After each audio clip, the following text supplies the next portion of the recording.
The night was quiet. The road stretched empty under the pale moon. A soft wind carried the smell of dust and old leaves. The human man, a simple worker returning from the nearby town, walked slowly with tired steps. His boots crunched the gravel, and the silence pressed around him like a heavy blanket. He often took this lonely road, but tonight felt different. The shadows seemed thicker, and the sound of his own breathing felt too loud. His eyes moved across the roadside ditches, searching without knowing why. It was as if something invisible called him to pay attention. Then he heard it. At first it was only a faint sound, like a whisper lost in the night. He stopped walking, holding his breath. For a moment, there was only silence again. His heart began to beat faster. From the ditch ahead, an old sack lay tossed to one side. Its fabric was dirty, torn in places, and it looked heavy. The man took a cautious step closer. His mind whispered warnings. It could be garbage. It could be a trap. Yet the strange pull inside him did not let him walk away. Then he heard it again, clearer this time. A weak, tiny voice trembling, soft as if fighting to survive. One single word came out. "Mom." The man froze where he stood. The voice was too clear to be his imagination. His skin crawled with cold shock. "Who's there?" he called quietly. But the road stayed empty. Only the sack moved slightly, as if something inside shifted. He stepped closer. His hands trembled as he reached out and touched the rough fabric. The sack jerked weakly. Another broken whisper escaped from within. "Mom." Fear filled him, but so did something else. Compassion. He could not ignore it. With shaking fingers, he untied the knot that sealed the sack. The rope was tight, as if someone wanted to make sure nothing could get out. When the knot finally gave way, he pulled open the sack's mouth. Inside, a small figure lay curled, thin arms wrapped around a fragile body, skin pale with a strange shimmer, eyes half closed but glowing faintly in the moonlight. It was not a human child. It was something else. An alien girl. She looked no older than 8 or 9 by human years. Her face was marked with bruises. Her lips trembled as she struggled for breath. The man's heart twisted painfully. Someone had thrown her away like trash, left her here to die. Her lips moved again, slowly, painfully. One word escaped. "Mom." The man knelt. His voice was gentle, though fear still lived in his chest. "I am not your mom," he whispered. "But I hear you. I see you." The alien girl's small hand reached out, brushing against his sleeve. Her touch was weak but desperate. Her eyes opened wider for a moment, filled with fear and hope. Then they closed again, as if she had no more strength left. The man looked around. The road was empty. No one else was there. Whoever had left her wanted her gone forever. His breath grew heavy. He knew that helping her could bring trouble. If anyone discovered her, soldiers or strangers might come. Humans and aliens did not live together in peace, yet he could not walk away. For a long moment he stood in silence, his mind full of doubts, but the image of her bruised face and the tiny whisper of "Mom" burned inside him. Slowly, he slid his arms under her fragile body and lifted her from the sack. She weighed almost nothing, as if hunger had already taken much of her strength. The girl's head rested against his chest. Her shallow breaths brushed against his shirt. The man swallowed hard. "You will not die here," he whispered. "Not while I am alive." He glanced at the sack again. The sight of it filled him with anger. How could anyone treat a child like this, human or alien? His boots pressed the gravel again as he carried her toward his home.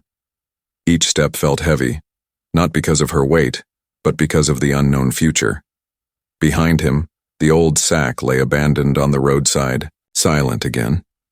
The night air closed over the place, hiding the cruel act that had taken place. The human walked into the darkness ahead, holding the fragile life close, not knowing what dangers waited, not knowing why fate had placed this burden on him. But he knew one thing. He had answered the call of that single trembling word, "Mom." The human man pushed his door open with one shoulder. The small alien girl rested in his arms. her body cold and weightless. His house was simple, a one-room shelter with old wooden walls, a small stove and a single bed. Yet tonight it became something more, a place where fate had led a stranger. He laid her gently on the bed. The girl stirred, her fragile fingers clutching the blanket. Her breathing was shallow, uneven, but she was alive. The man lit a small lamp, its golden glow spreading across the room. For the first time, he could see her clearly. Her skin was pale. With a faint silver sheen, her hair was fine, soft strands falling across her face like threads of starlight. Around her wrists and ankles were faint red marks, scars from ropes. His jaw tightened, anger rising in his chest. Whoever had done this had meant for her to suffer. The girl's eyes opened slightly, luminous, glowing faintly blue. They searched the room weakly before finding him. She whispered again, the word breaking into 2 breaths, "Mom." The man knelt beside her, his voice low and steady. "I am not your mom, child," he said softly. "But I will not leave you." She blinked, as if the words reached her through the fog of pain. A tear slipped down her silver cheek. He hurried to the stove, poured water into a cup and returned. He lifted her head gently, pressing the rim of the cup to her lips. She drank in tiny sips, each swallow shaking her thin frame. Then she let her head fall back, exhausted. "Hungry?" he asked, knowing she might not understand. He broke a piece of bread into soft crumbs, dipped them in water, and placed one near her mouth. Slowly she accepted it. Her eyes fluttered closed with relief, as if food was a memory she had almost forgotten. The man sat on the floor beside the bed. His mind turned with questions. Who was she? Where had she come from? Why had someone left her to die? He did not know. But the look in her eyes, the trembling word "Mom," was enough. She needed him. Hours passed. The room grew colder. He wrapped her in his own blanket. Her small form nearly disappeared under the thick cloth. She slept, but not peacefully. At times her lips moved, whispering broken sounds, names he could not understand. Sometimes her body tensed. As if in nightmares, he stayed awake, listening, guarding her. Every sound outside made him tense. What if someone came searching? What if they wanted her dead and knew she was with him? Still, he could not send her away. When dawn painted the window with pale light, she stirred again. Her eyes opened wider this time, though still weak. She stared at him for a long moment, then spoke a few broken words. Her voice was raspy. "Thrown. Away. Weak. Not needed." The man's breath caught. He understood enough. Her people had abandoned her because she was weak. Because she was different. He clenched his fists. In his world, no child should be discarded like trash. "You are needed," he whispered firmly. "You are alive, and you matter." She did not understand every word, but she felt the weight of his tone. Her small hand reached for his, weak but deliberate. He let her hold it. In that moment, he realized something. He was no longer just a rescuer. He was her only shield, her only chance. She had no one else.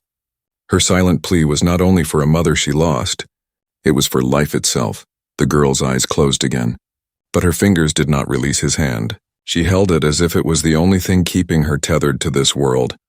The man whispered to himself, "You will not be left alone again." His voice carried both a promise and a warning. A promise to her, and a warning to whoever had abandoned her.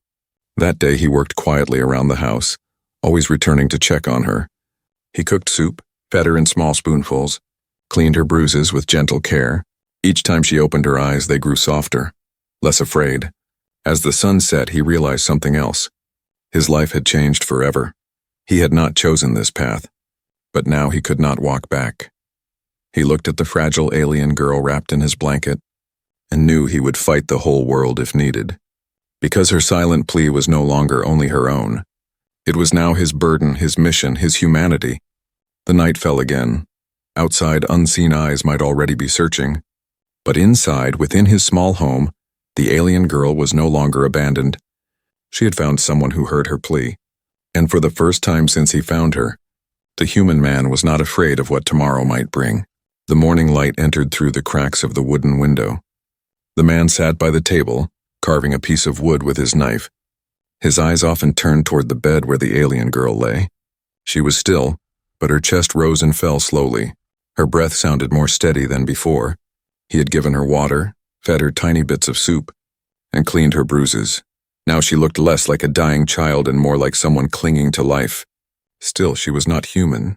and that truth pressed heavy on his thoughts. What if others discovered her here? What would they say if they found out he sheltered something not of this world? The girl stirred, her glowing eyes opened. She sat up weakly, holding the blanket close to her chest. For a moment, fear flashed in her gaze. Her head moved quickly, scanning the room as if she expected danger. The man raised his hand slowly, showing he meant no harm. "You are safe," he said softly. "This is my home." She looked at him, not fully understanding, but his calm tone soothed her. Her breathing slowed, and she lowered the blanket a little. He placed the wooden cup of water on the table and pushed it toward her. "Drink," he said gently. She reached out with trembling fingers. The cup slipped slightly, but he caught it before it spilled. She looked at him, her eyes wide. A soft word left her lips, broken but clear. "Thanks." It surprised him. He had not expected her to speak more. He smiled faintly. "You are welcome." Her head tilted as if studying his expression. She did not smile back, but her eyes softened. For the rest of the morning, she remained quiet. She touched the wooden wall, the blanket, the table, as if every object was a mystery. She was a stranger in this small home, yet she seemed curious. A child exploring even in weakness at one point. She pointed at the lamp and whispered something in her language. The sound was soft and strange, musical and broken. He could not understand, but he nodded. Her face relaxed as if his answer was enough. He wondered about her world, her people, her mother. The thought of her being thrown away like garbage filled him with anger again. What kind of beings could do such a thing, even in his hard world where survival was never easy?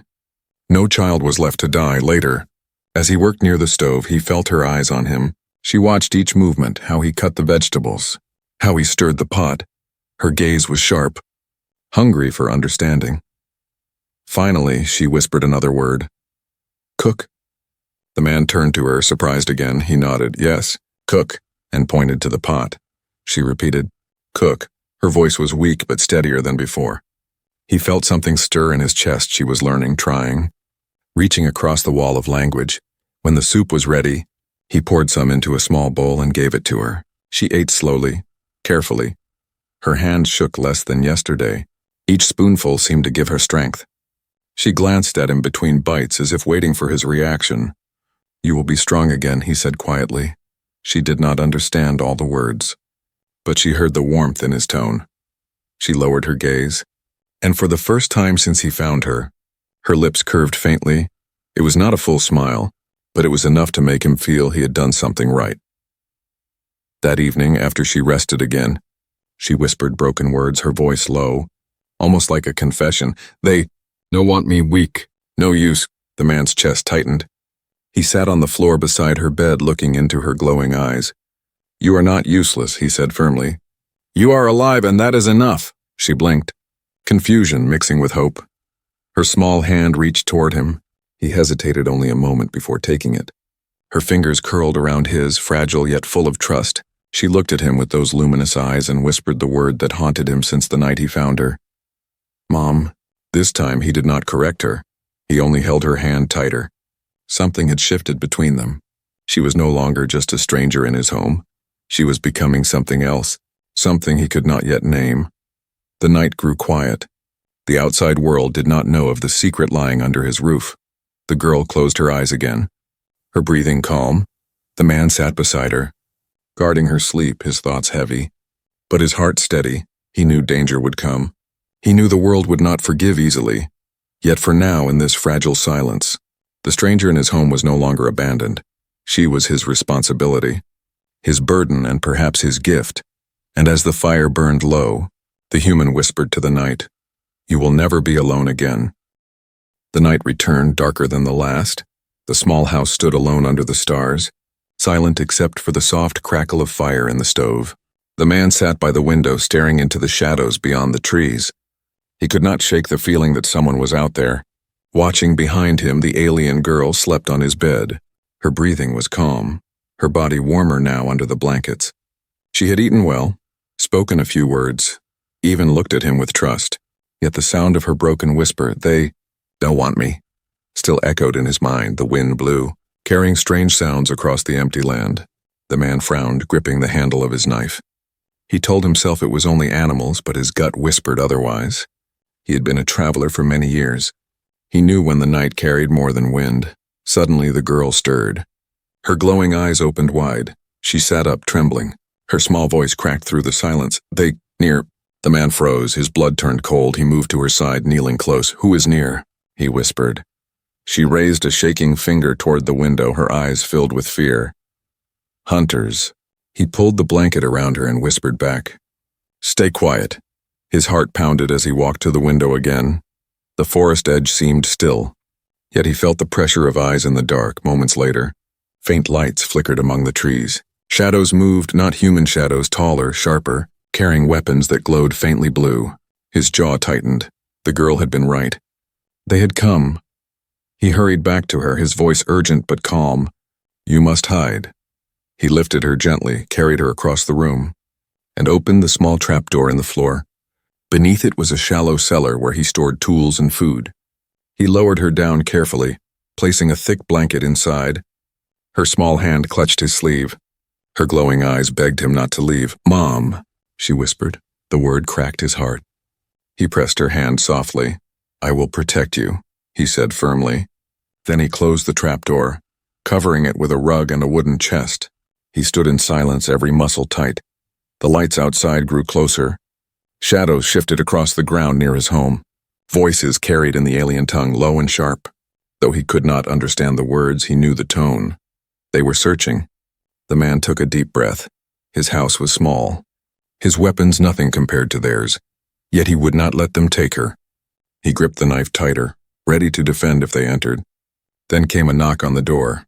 Not loud but slow. Deliberate. His pulse raced. He stepped closer. His voice steady though his body shook. Who is it? No answer came, only silence. Followed by another knock, heavier this time. Through the crack of the window he saw a shadow, tall and inhuman.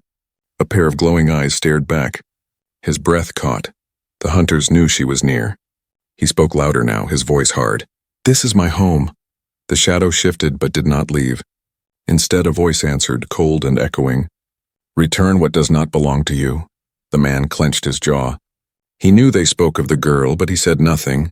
The silence stretched heavy. Then the shadow stepped back, and the lights faded slowly into the trees. He did not move until the night swallowed them fully. Only then did he drop to his knees, sweat dripping down his face. He had stared death in the eye and refused to give her up. He rushed to the trapdoor, pulled it open, and lifted the girl out. Her body shook with fear. Her eyes searched his face desperately. Gone? She whispered. He nodded, holding her close. For now, she buried her small face against his chest, clutching him as if he were her only shield. In truth he was. He stroked her hair gently, whispering, You're safe. Though inside he knew safety was an illusion. The hunters would return that night. She refused to sleep alone. She clung to him even as he lay on the floor, her hand gripping his shirt tightly. Each time her eyes closed, she whispered again, Mom, don't leave. He answered each time with the same words, I won't. The hours passed slowly. The house felt smaller, the air heavier. Every sound outside made him tense, yet the warmth of her small form pressed against him gave him strength. He realized something as the night stretched on. He was no longer protecting her out of pity. He was protecting her because he wanted to, because her plea had become his truth. She was not only a stranger, not only an alien, she was a child who had chosen him, and he could not betray that choice. The whispers of the night promised danger but also bound them together. And as the first light of dawn broke across the land, the man knew one thing with certainty. He was ready to fight whatever came. The sun had barely risen when the man stepped outside his home. The cold air stung his face and the morning silence felt heavy. His eyes scanned the forest edge, searching for any sign of movement. The memory of the glowing eyes in the night clung to him, reminding him that danger was closer than ever. Inside the house, the alien girl sat on the bed, wrapped tightly in the blanket. Her eyes followed him, worried and afraid. She had not slept much, each sound pulling her awake. The man gave her a faint smile, though his heart carried no peace. By noon, the first sign came. A line of dust rose in the distance, stirred by footsteps too heavy to be human. The man stood at the door, his chest tight. Soon, shadows appeared at the edge of the village road, tall figures cloaked in dark armor, their weapons glowing faintly. The hunters had arrived. The villagers began to gather, whispers running through the streets. Children hid behind their mothers. Men stood still, uneasy but silent. Everyone knew these were not visitors to welcome. The hunters moved with precision, their eyes sharp, scanning every corner. One of them stepped forward, his voice loud and harsh. "We seek what is ours." The words rolled like thunder, and though many did not understand their tongue, the meaning was clear.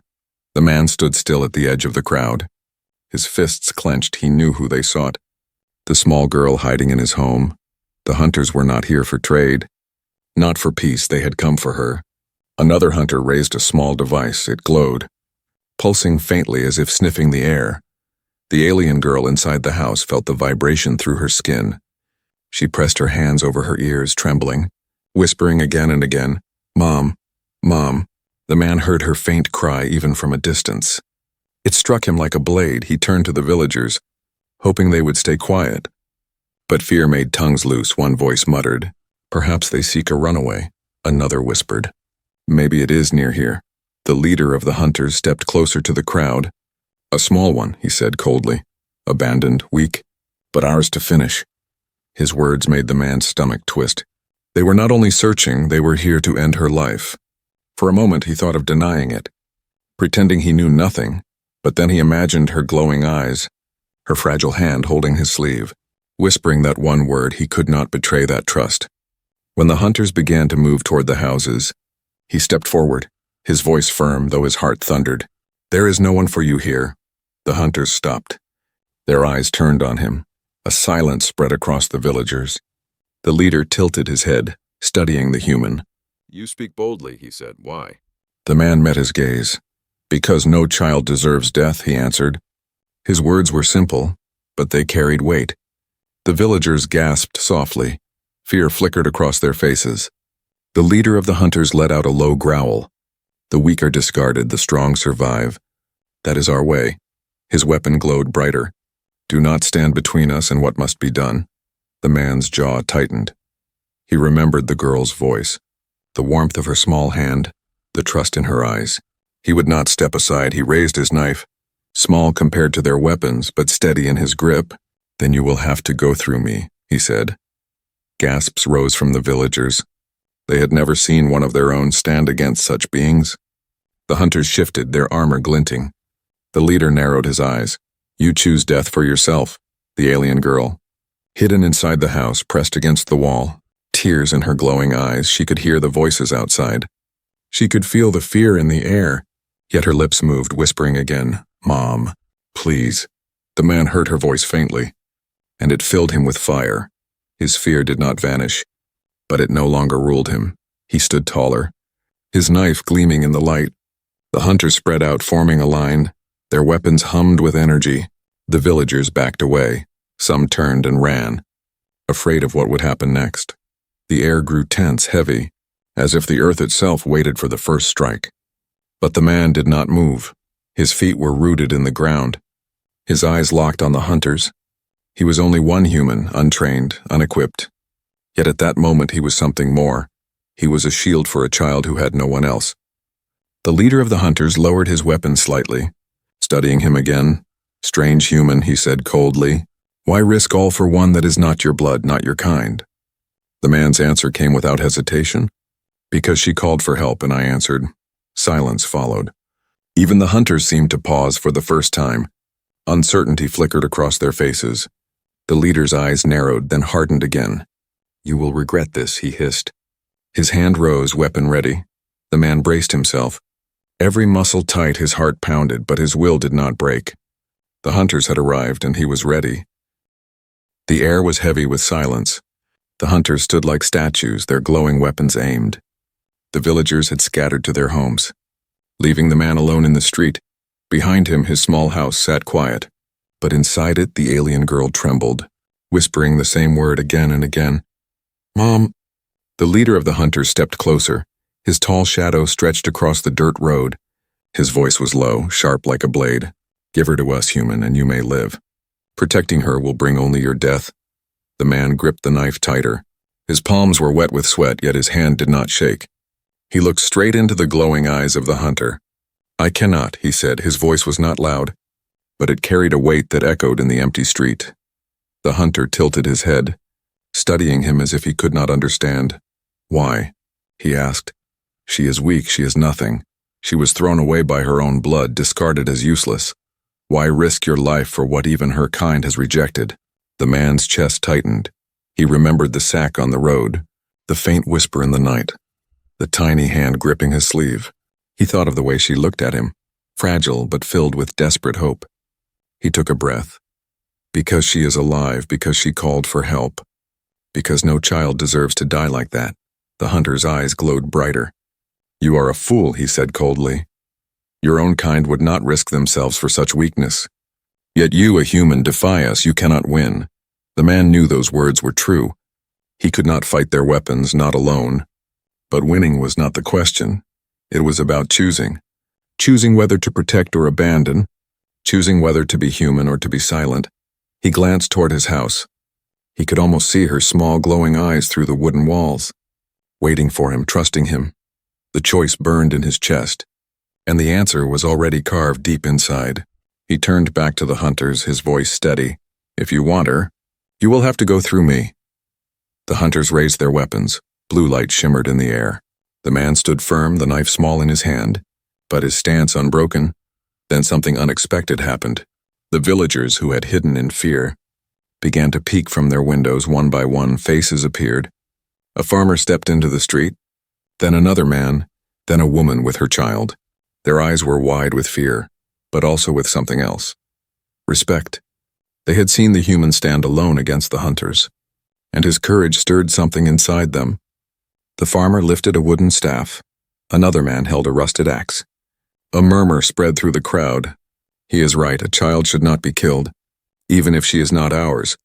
The hunters turned, their sharp eyes narrowing. The leader snarled, "Stand aside, humans. This is not your matter." But the villagers did not move back. They stepped forward slowly, forming a line behind the man. Their tools and old weapons clumsy compared to alien technology, but their eyes burned with the same fire. The man felt strength rise in his chest. He was no longer alone. He lifted his knife higher. "You hear that?" he said. "We will not hand her over, not to you, not to anyone," the leader of the hunters hissed. The glow of his weapon grew brighter. "You will bring death to them all." The man's jaw clenched. "Maybe," he answered, "but I will not bring death to her." From inside the house, the girl's small voice carried out through the cracks, trembling but clear. "Mom." It was only one word, but it struck the air like thunder. The villagers heard it. Their hearts stirred. The hunters heard it. Their faces twisted in anger. The leader raised his arm high, ready to strike. The blue light of the weapon painted the ground. The villagers gasped. The man braced himself. Ready to meet death head-on, his choice was made. He would rather fall than betray her.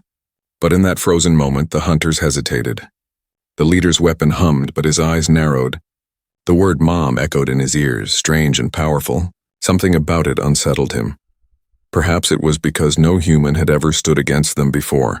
Perhaps it was because this weak alien child had found someone who refused to let her go. The silence stretched, heavy and endless. Then the leader lowered his weapon slightly. His voice was still cold but softer. "You will regret this choice, human. The weak bring only ruin." The man did not move, did not lower his knife. His answer was simple. "If protecting her is ruin, then I accept it."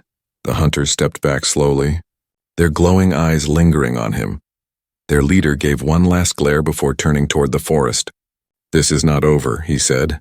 His voice promised return. Then they vanished into the shadows, leaving silence behind. The villagers let out shaky breaths. Some sank to their knees, others gripped their tools tighter. The man stood in the middle of the road, his body trembling, but his spirit unbroken. He turned toward his home, pushed the door open, and saw the girl still curled on the bed. Her eyes glowed faintly with tears. She whispered once more, "Mom." This time he smiled faintly, not correcting her, not hesitating. He walked to her, knelt beside the bed, and placed a hand on her shoulder. "Yes," he whispered. "I chose you." The night after the hunters left was heavy with silence. The villagers returned to their homes, whispering in fear. Some prayed the hunters would never return. Others feared the worst. But in the man's small house, there was no space for fear, only a fragile hope wrapped in blankets. The alien girl slept against his chest, her breathing soft, her hand curled tightly around his shirt. She had not let go since the moment the hunters came. Each time she stirred, she whispered the same word, "Mom," as if it was the only anchor she had left. The man stared at the ceiling, his mind restless. The hunters had promised to return, and he knew they would. Yet deep inside, he also knew something else. He was no longer alone in this fight. The villagers had seen him stand, and they had stepped forward. Humanity had shown its answer. At dawn, the village gathered. Farmers, workers, mothers, and children stood together in the square. Their faces were pale, their voices uncertain. Yet when the man walked among them, carrying the fragile alien girl in his arms, silence spread, all eyes turned to him. One old woman spoke, her voice trembling. "You risked your life for her, why?" The man looked down at the child, her glowing eyes watching him. He took a deep breath. "Because she is alive. Because she was abandoned, because someone must answer when a child cries." His words were simple, but they carried through the crowd like fire. The villagers lowered their heads, ashamed. They had hidden while he stood. They had feared while he had chosen courage. Now many stepped forward. "We will help," said one man. "We will guard her," said another. The girl blinked at the voices, confusion flickering in her glowing eyes. Slowly, she reached a hand out toward them. Her lips moved weakly. "Safe?" The man nodded firmly. "Safe for days." The villagers worked together. They built hidden places, they stored food and water. They kept watch at night, warning each other at the first sign of movement in the woods. Humanity had decided they would not give her up. The girl grew stronger. Each day she ate a little more, spoke a little clearer. Her voice still broke, but her words carried meaning. She learned new ones from the man, repeating them softly. "Home, safe, cook, and always, always, Mom." She laughed once, a soft, fragile laugh that made even the hardest villagers smile. It was the first sound of joy since she had been found in that sack. The man listened to it, and for a moment he forgot the danger waiting outside. But the danger came on the 7th night. The hunters returned. Their shadows moved through the trees. Their weapons glowed. Their leader's voice rang across the village. "Human, we warned you, the weak bring ruin. Give her to us now, or burn with her." The villagers gathered in the square. The man stood in front, the alien girl behind him clutching his hand. The hunters marched forward, tall and terrible, yet this time, they did not face one human alone. They faced a wall of villagers. Farmers held axes, women carried torches. Even children stood with stones in their fists. Fear shook them, but they did not run. They stood because they had made their choice. The leader of the hunters raised his weapon, his voice full of fury. "Why protect what is not yours?" The man stepped forward, his voice clear and strong. "Because that is what it means to be human. We protect the weak, we give hope to the lost. We answer when a child cries, even if she is not ours." The villagers shouted with him, their voices rising together. "She is ours now. She is family." The alien girl pressed her face against his side, tears glowing like silver stars on her cheeks. For the first time, her voice rose stronger. She shouted, broken but brave, "Home, Mom. Human home!" The hunters froze. Their leader's face twisted with rage, yet behind him, a few of the younger hunters hesitated. The word home struck deep. They looked at the child and at the humans standing united, and doubt flickered in their eyes. The leader snarled, but his soldiers did not step forward. Their hesitation grew. Humanity's answer had shaken them. Finally, the leader spat words like venom. "Keep your weakness, it will destroy you." He turned sharply, his cloak whipping the ground. The hunters faded into the trees once more. Leaving the village untouched, silence fell. Then a cry rose from the villagers, not of fear, but of triumph. They gathered around the man and the girl. Some wept, some laughed. All felt the weight of what they had done. The girl looked up at the man, her eyes full of light, her lips trembled. "Mom, safe." He lifted her in his arms, his voice steady. "Yes, you are safe. You are home," and in that moment, the message was clear. Humanity's answer to cruelty, to abandonment, to fear was simple. Humanity protects, humanity stands. Humanity chooses compassion over silence. The alien girl had been left to die in a sack, but now she lived in a home filled with warmth. Because one human had listened and many more had followed. The story of that night would echo for generations, whispered by villagers, told by children, remembered as the day humanity answered.